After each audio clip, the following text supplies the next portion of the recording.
Now, you're probably wondering how this video relates to the dirty heads from that cool-looking thumbnail. And you're probably also curious as to why I said it was a slightly stupid commuter experience, misspelling stupid in the way Dexter says it in Dexter's Laboratory. That's because this whole incident took place while at the Slightly Dirty Summer Tour, featuring both Slightly Stoopid and Dirty Heads performing live at the Hartford Healthcare Amphitheater, or the AMP for short. But don't let the homage to the city of Hartford fool you. The AMP is actually located in the city of Bridgeport, Connecticut, located just west of the Bridgeport train station, and in the middle of a sweeping elevated curve which the AMP provides great views of that caters to rail fans. Sadly, I wasn't allowed to bring the GoPro into the AMP, and honestly, I wasn't even planning to do a heavy amount of rail fanning. No, really, I wasn't planning on doing it, so I had to rely on what I always carry in the pocket of my pants. No, not the failed dreams of a forever broke, overworked generation, since I am a millennial, not that, but rather my handy-dandy Samsung Galaxy S20, which I've used for many of the photos posted in my other videos. But on another day, since I worked there, I talked up one of the security supervisors to get some GoPro shots of the empty stadium before another event later in the summer. And I built up a good rapport with many of the people who worked at the AMP, which allowed me a lot of other filming opportunities thanks to working for Connoisseur Media, with us always being set up at the entrance of the AMP to promote our radio stations and give away free swag to listeners. But that wasn't my job for today, as I exchanged my role of working outside to now going inside as a concert attendee to see the show. And I would have been fine with taking a break from rail fanning if this slightly stupid commuter experience didn't happen, with Metro-North train 1560 busting a pantograph in Fairfield and severely screwing up the evening peak commuter rush home. I was curious how this would all play out with train 1560, as I was in a back and forth conversation with my friend Connor Riley about the whole situation unfolding, and the info posted on his Facebook group, Metro-North Unofficial Fan Page. Check it out, which really helped me out greatly to understand what was happening and what was going on, as well as reporting live what I saw myself as the spotter guy out in the field, trackside at the AMP in Bridgeport, Connecticut. Through my summer job of working events at Connoisseur Media, I was gifted free tickets to attend the Slightly Dirty Summer Tour with Slightly Stoopid and Dirty Heads on July 18th, 2024. And I would have been totally fine just being a regular concert attendee, but essentially due to Metro-North train 1560 breaking a pantograph at the Fairfield train station, the whole New Haven line was affected, with severely delayed Amtrak and Metro-North trains between Bridgeport and Southport stations. And to make matters worse, where train 1560 broke down in Fairfield was at a section of the New Haven line that had two tracks already closed down for maintenance. And from the Bridgeport train station, the next westbound interlocking to facilitate running trains through the Fairfield funnel was at the Southport station. So the Fairfield funnel ended up becoming a huge bottleneck that screwed up and made a slightly stupid commuter experience by way of delaying every single Amtrak and Metro-North train on the New Haven line. So it was a priority to get train 1560 out of the epicenter of the Fairfield funnel. With everyone else's phone filming the band Slightly Stoopid performing on stage, I had my phone pointed to the tracks to capture Metro-North EMD GP35R 102 running westbound on track 3 to go rescue train 1560 at the Fairfield station.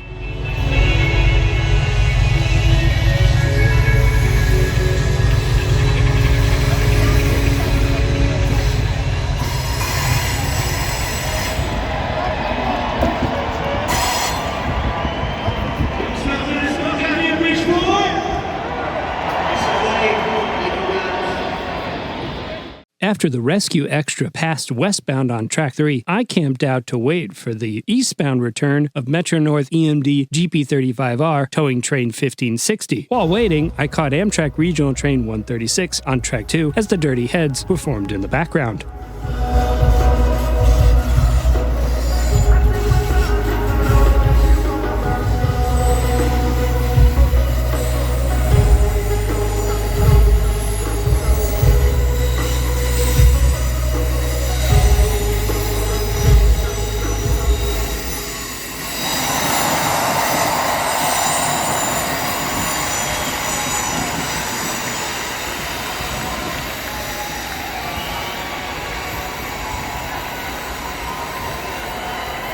Quite honestly, I was so determined to catch this eastbound return rescue run of train 1560 being towed back to New Haven that I spent the entire Dirty Heads performance away from my seat, waiting for it, with the ultimate irony of the Dirty Heads playing their song Rescue Me during this whole debacle not going unnoticed. Too bad they weren't playing it as the rescue extra went by. Thankfully, my persistence paid off right at the end of the concert, as Metro-North EMD GP35R 102 leading Longhood Ford tows broken down train 1560 eastbound on track 3 as all the other concert attendees walk past wondering what the hell I was doing filming this train.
Rescue Extra 102 would come to a halt just west of the Bridgeport station and have to wait for other train traffic to clear, which gave me ample time to run from the Amp to the Bridgeport train station. At the eastbound end of the westbound Track 3 platform at Bridgeport Station, Rescue Extra 102 tows broken down train 1560 through the station on Track 2 after switching over from Track 3 eastbound towards New Haven.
Thanks for watching. Please like this video and subscribe to this channel. More videos will be posted very soon.